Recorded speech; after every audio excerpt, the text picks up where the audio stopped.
Proper Akira, Gurhan and Sunnah, Gurhan and Sunnah, Minhaj and Akira, actions speak louder than words, than words. Sunnah-following kids, come with me. Gotta work hard to get to heaven. Treat the people good like the prophet would.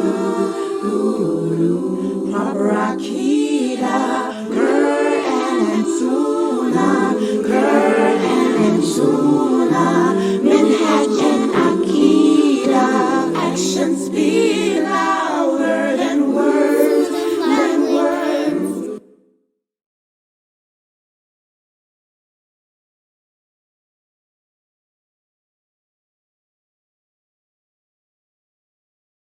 And you can participate there. And here's the two books that we're teaching from. My First Juz Amma, and this is the book he was, and that's a picture of Dr. Kareem Abu Zaid at the top, and that's Sheikh Muhammad Said Atli.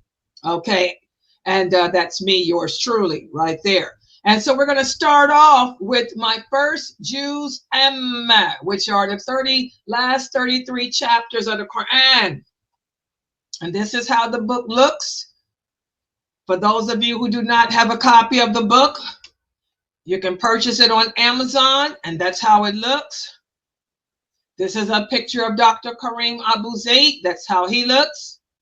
And tonight we'll be covering the chapter of the Quran known as Ash-Shams. Ash-Shams. We're going to summarize the meaning of this, one of my favorite chapters. One of my favorite chapters. I love to recite this chapter in the beautiful tajweed because it shakes your heart. That when you pronounce, I love the tanween. When you recite this surah of the Quran using the perfect tajweed, the qalqala and the tanween, you know, it's just beautiful.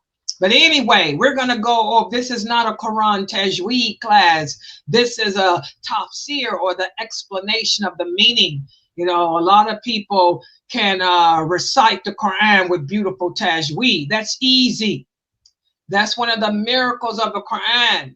As the Prophet Muhammad sallallahu alaihi wasallam said, Allah has made the Quran easy, the Arabic easy to pronounce. It doesn't matter what language you speak, it's easy on the tongue.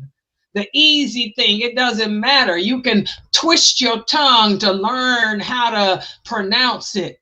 But the hard part of the Quran, the hard part of the Quran that even the Arabs themselves struggle with, is understanding the meaning. And you'd be surprised, most Arabs themselves do not understand or speak even the Fusha, the language of the Quran. You'd be surprised how many Arabs read the English transliteration because they don't understand the meaning of classical Arabic. Okay, they speak slang. They don't speak Fusha. That's something that most people don't know, but the Arabs know. Okay, so this is Surat Ash-Shams. And we're living in the days of fitan, that the Prophet said people will be able to recite the Quran beautifully with all that beautiful tanween and all of that, qalqala and all of that, but they won't understand a word that they're saying, because they won't know the meaning. So this is not a Quran Tajweed class. You can learn that anywhere. I'm giving you the meaning, which you can't learn everywhere. Okay? So tonight we're going to focus in on Surat Ash-Shams. Everybody got that? Can y'all see that PowerPoint? Okay, you got it open, sister. Okay, thank you. Okay, I was talking just for her to. You got your laptop going? Okay, good. I didn't want my new shahadas. And by the way, Sister Amatula's got a Zoom room open too. And she's using Rumble. Is Rumble working? Okay, you're streaming to the, I got 200.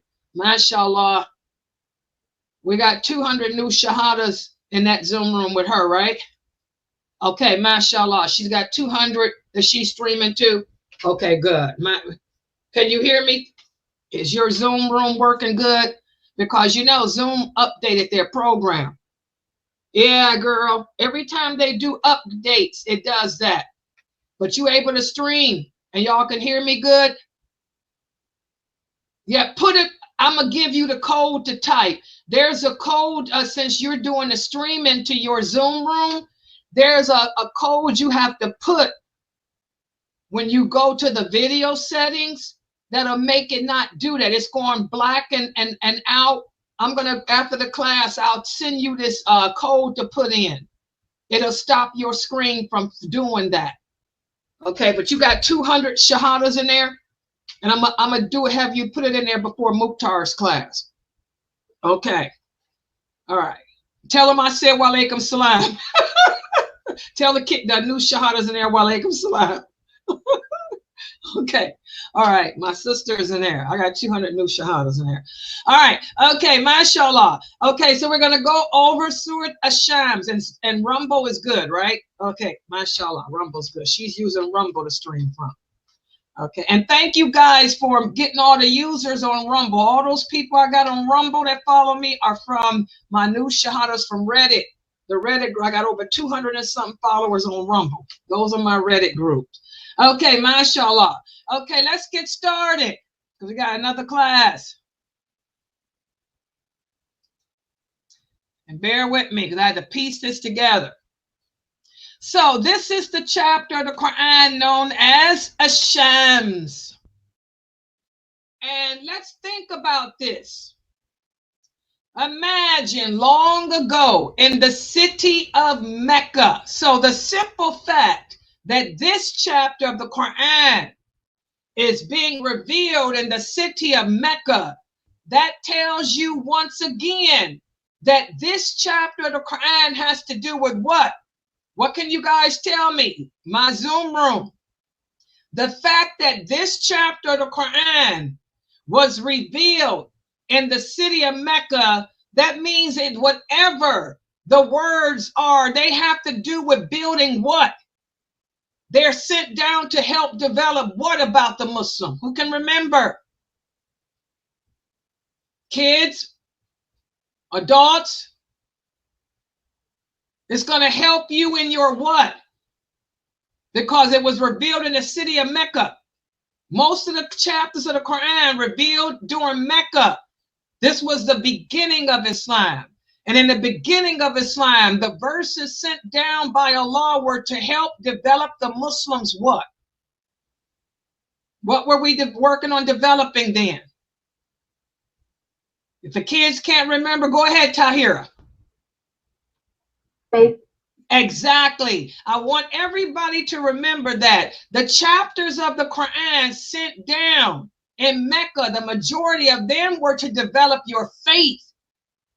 They were having to deal with developing your belief in Allah. So that tells you right there that since this chapter was sent down during the period where the Prophet was in Mecca, it has something to do with Iman or belief in Allah, to help develop your faith, your belief in Allah. Well, this chapter, which was sent down, of course, everyone knows the word Shams. The word Shams in Arabic refers to the sun. The sun, one of my students, Shamsi.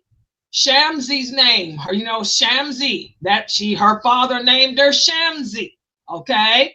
So this chapter of the Quran, this chapter teaches us about the importance of making good choices in life and purifying our hearts. This chapter of the Quran reminds us that just like the sun and the moon and the stars, just like they follow their paths, we too should follow the path of goodness. Remember, we talked about in our Maqasidic Tafsir of the Quran class that every verse in a chapter of the Quran relates to the topic or the name of that chapter, Shams, the sun, the sun. So, what about the sun? The sun has a path that it follows. The sun is on a mission. It has a goal. It has a mission that it has to fulfill. Well, just like the sun has a path, has a goal, has a purpose, has a mission, so do we. Just like the sun cannot allow anything to stand in the way of it fulfilling its purpose, its goal or its mission, neither should we. So we have to make good choices in our lives. The choices we make should not stand in the way of our mission, our purpose, just like the sun allows nothing to stand in the way of its mission, its purpose, its path. So this chapter of the Quran begins, when you read it, it starts off with beautiful words, beautiful oaths by the sun, the moon, the day, the night, the sky, and the earth. These wonderful creations that Allah created remind us that everything in this universe is in perfect balance. Even though we may not know what the purpose of everything is, everything was created with a purpose. And everything is created not only with a purpose, but it has a great balance too. The sun shines during the day, and the moon lights up the night. And Allah has given us guidance. Just like the sun shines and the moon lights up the night, Allah has given us guidance to help us make the right choices, even when we're faced with hardship. Because the Prophet and his companions, they were faced with hardship when they were in Mecca. They were punished. They were persecuted for their beliefs. They were put to trial. They were put to test. But they still had to not allow the trials and the tests to take them out. They still had to continue with their purpose and make the right choices. Use the guidance that Allah has given them to make the right choices. So this chapter starts off by giving us the parables of the stars, the sun, and the moon, and the night. And then it goes on to tell us about the people who came before us, how we're no different than them. Like I told you guys Friday, when I did my Islam Q&A, many of you, you Muslim youth, y'all came to me and asked me questions about what happens. What if I'm walking to school and somebody tries to abduct me? What if I'm walking to school and somebody tries, to kidnap me, or somebody pulls a gun on me? We don't know what's going to happen from one moment to the next. But we be prepared, expect the worst. You might have to make a choice, a split-second choice. But your faith, your belief in Allah, the guidance that Allah has put in your heart is there to help you make those split-second choices. And Allah gives us examples, from how the people that came before us made split-second choices. Some were good, some were bad. And in this chapter, he talks about a group of people named the Thamud. Allah gave them clear guidance from Prophet Salih, but they chose to ignore his guidance instead of listening to him, because he gave them the guidance of how to make good choices. He taught them that you never know when you're going to have to fall back on that guidance. But they didn't pay him no attention, and they ended up doing something wrong. They ended up harming a special camel that was sent by Allah as a sign to them.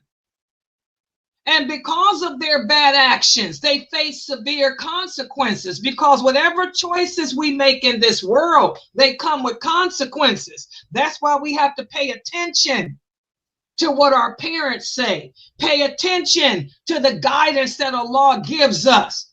When we come to these Islamic classes, we have to pay attention to what Allah is saying in the Quran, what the Prophet Muhammad is telling us in these hadiths, what our Islamic teachers, what the imams are saying in their khutbahs. Because you may have to fall back on that knowledge. You're going to have to fall back. Well, these people didn't pay attention. They never paid attention. And because of their bad actions, they had to face bad consequences. So that story taught us that for every choice we make, we have consequences, and it's always best to choose the path of goodness. Like I was telling you guys Friday, you could be walking home from school. Somebody drive up and try to abduct you. You got to fall back. Do you sit there and go willingly? No. You remember, Islam teaches us to fight to the death. Islam teaches us that we don't go willingly. Islam teaches us that anyone who dies fighting to protect his life, protect his property, or to protect his family dies the death of a martyr. So we don't fear dying. You want to kidnap me? I'm not going down. I'm going to fight to the death. Pull a gun out. I don't care about the gun. I'm going to fight you. Kill me. I die a martyr. So we make that conscious decision to die as a martyr. I'm not going easily. You ain't raping me. You ain't abducting me. I'm not going to be sold as a human trafficker and human trafficking. I'm not going to be raped. I'll die a martyr under the umbrella of martyrdom and be with my Lord. See, you have to fall back on the knowledge that you learn. Split-second choices. Okay?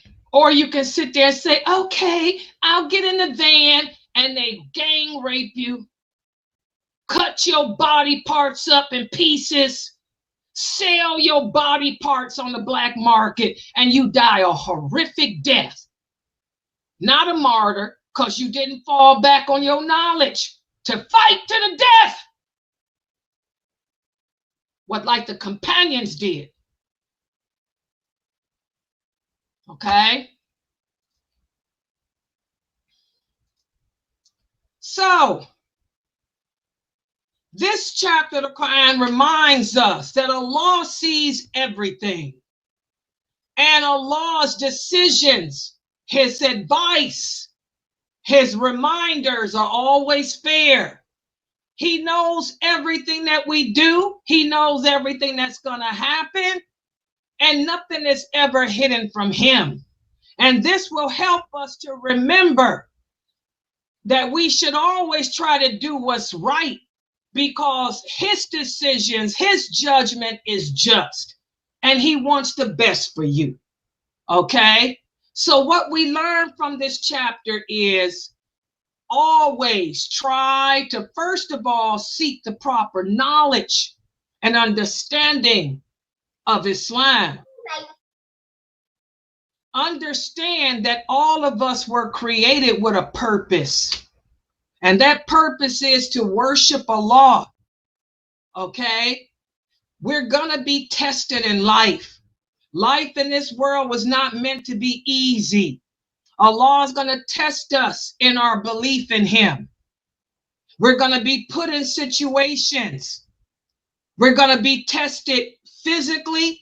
We're going to be tested mentally, spiritually, internally, and externally.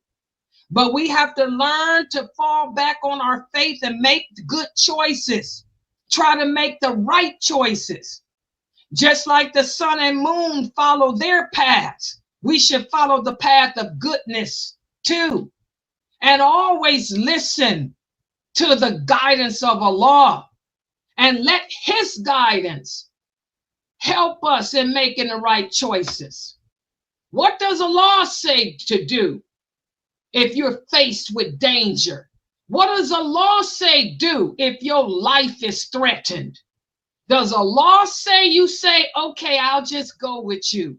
Or does Allah say fight back and die a martyr?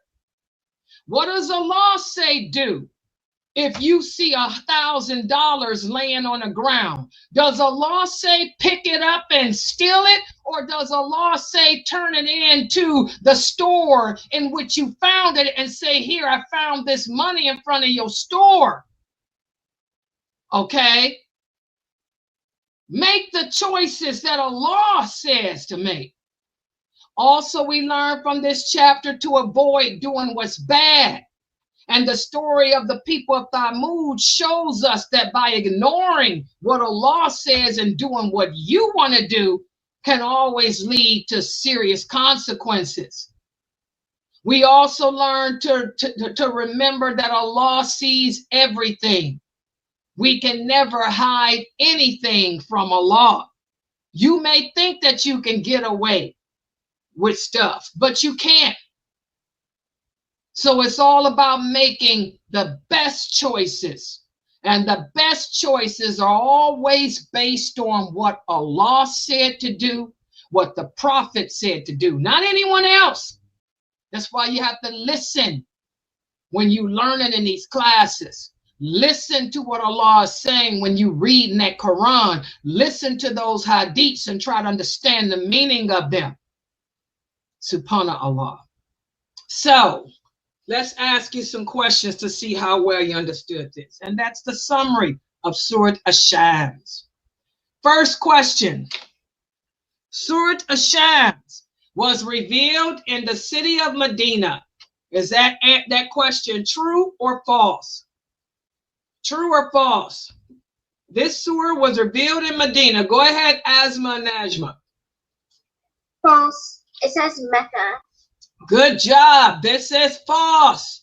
This chapter of the Quran was revealed in Mecca, not Medina. If it was revealed in Medina, it would have been about laws and regulations. It wouldn't have been about faith.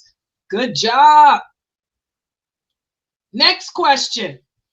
True or false? This chapter consists of about 15 verses. What do you think, dear Mani? True or false? You guys agree? By the way, that's the wrong question. I didn't mean to put that in this one. Let me go past. That's a different class. I'm sorry. I was talking on the phone. I apologize.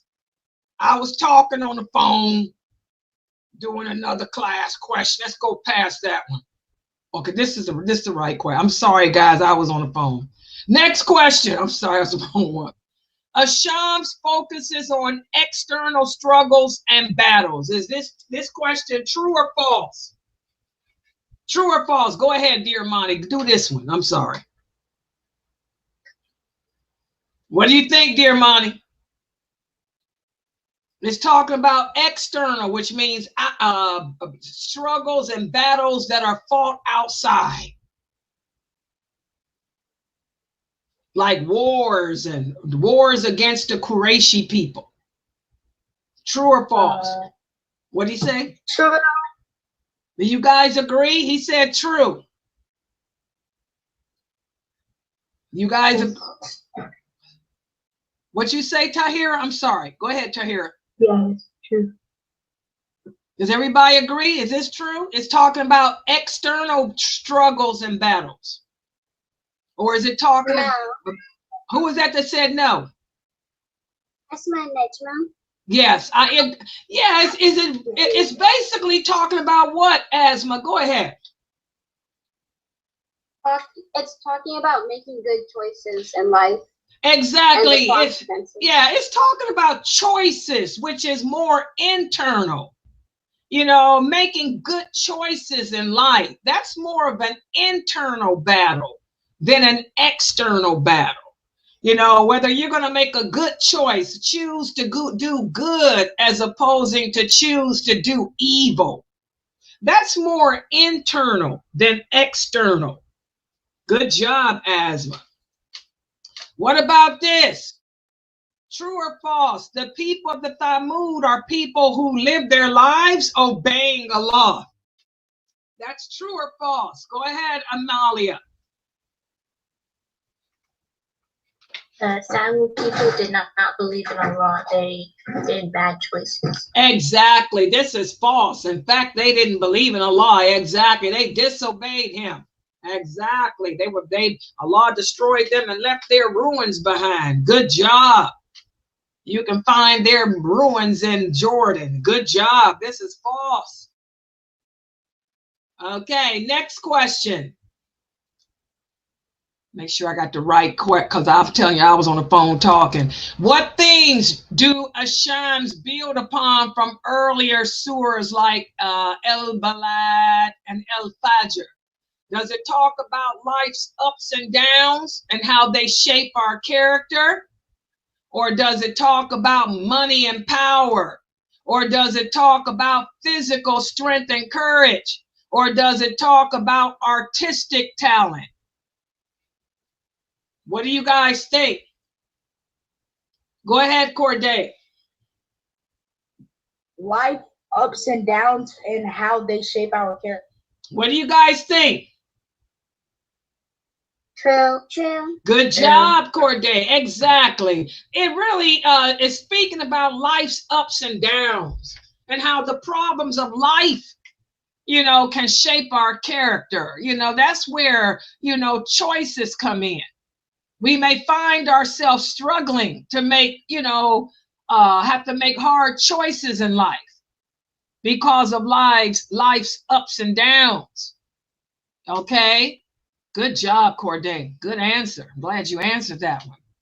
Next question. Who did the Thamud ignore that led to their downfall? Did they ignore Prophet Abraham? Or did they ignore Prophet Salih? Or did they ignore Prophet Moses or Prophet Muhammad sallallahu alaihi wasallam? Go ahead, Amalia. Prophet Salih. You guys agree? She said Prophet Salih. Yes. MashaAllah, good job. Yes, they did. It was Prophet Salih. Exactly. They ignored him.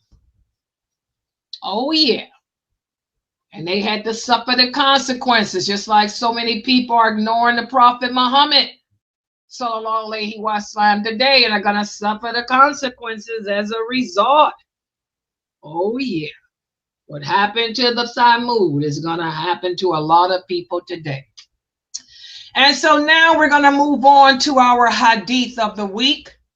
And this is one of my favorite hadiths that I like to emphasize a lot to everyone here. And then, by the way, this is Sheikh Muhammad Saeed Atli. He's the one that wrote this book. And this is how the book looks. And you can purchase this book on Amazon. The book is only $6. Make sure your mom and and everyone buy this book off of Amazon. It's only $6. And tonight we're going to be covering the following hadith. How the Prophet Muhammad sallallahu alaihi wasallam used to make short supplications when it comes to making your personal supplications. And everyone here should get in the habit of making his or her own personal supplications. I make personal supplications to Allah all the time during the day. As I sit here alone doing my PowerPoint, y'all see me in the Zoom, I be talking to myself, I be really not talking to myself, I be talking to Allah. You know, I talk to Allah like he's a person sitting right here next to me, telling him what's going on in my life, my insecurities, my fears, my angers, my anxieties, all of that. You know, and then I make personal supplications. I make up my own dua. I don't ask people to make dua for me. I make my own dua. Like the Prophet sallallahu alaihi wasallam said, the best supplication comes from your heart. Okay? The Prophet used to make short supplications but he would make the wording powerful. Listen to what Aisha radiallahu anha said. She said the prophet liked deep, powerful supplications. He would use very few words, but they were deep in meaning. So, don't make these long, drawn out supplications when you're talking to Allah. Supplication, dua, is a talk between you and Allah. When you talk to Allah, just make it short and to the point. Oh Allah, help me to deal with my anxiety. Oh Allah, take away this sadness from my heart. Oh Allah, give me the ability to not care what other people say about me. Give me the ability to not care what they think about me. Oh Allah, let me care only about what you say or what you think about me. Make me strong in my practice of Islam. Make me knowledgeable of my Islam. And keep me strong upon Islam, and let me die upon no other way but Islam. Y'all see that? I just made that supplication up. I just made it up, my own words. And they're powerful, and they said everything. You see that? You make your supplication short and to the point, and you can speak to Allah in whatever language you speak because He gave you your language. Language comes from Allah. He's the creator of language. He decreed and willed for you to be who you are. Speak what you speak. Anyone that tells you you have to talk to him in Arabic is crazy. Okay? You talk to him. Just talk. Oh Allah, the people are making me angry. Oh Allah, give me the strength to control this anger. Oh Allah, I'm being oppressed. I'm being hurt. I'm being knocked down and abused by the people at school, at work. Even my family are hurting me. Oh Allah, lift up my spirits and remove this oppression from me and make these people leave me alone. Y'all see that supplication? Beware of the supplication of the oppressed person. The prophet said there is no screen between the supplication of the oppressed person. That means Allah hears that. Oh, He'll make them people leave you alone, all right. So, whenever you're going through a problem in life, a hardship in life, don't sit around crying, because all crying is going to do is give you a headache. I don't like to cry, because you cry your heart out, you sit around, it's going to make your face all lopsided. It's going to make your head hurt. And when you get through crying, you don't feel no better. The problem is still there. It was just wasted body fluids. You dehydrated, you're ugly, you're swollen up, you're sick. Instead of crying, go to the prayer rug, sit down and talk to Allah and cry to Him. Because when you cry to Him, you're going to feel better, because He's going to make you feel lighter. Your face will be brighter. Those tears will brighten your face up. You want to know why I look so young? A lot of y'all say, Sister Layla, why do you look so young? Because I cry a lot. But I cry to Allah. And Allah takes my tears. And I think He used them as some type of anti-aging gel, because I get younger and younger every time I cry. So I think it's an anti-aging gel or something. I don't know. But take your complaints to Allah and just talk to Him from your heart. It ain't about, can you make do it for me? Going to other people, can you make do it for me? Can you make do it for me? No, make your own do it, your own supplication. Keep it short and to the point, to Allah. So that's our hadith for the week. And I hope you guys, adults and the youth, take advantage of that. All right.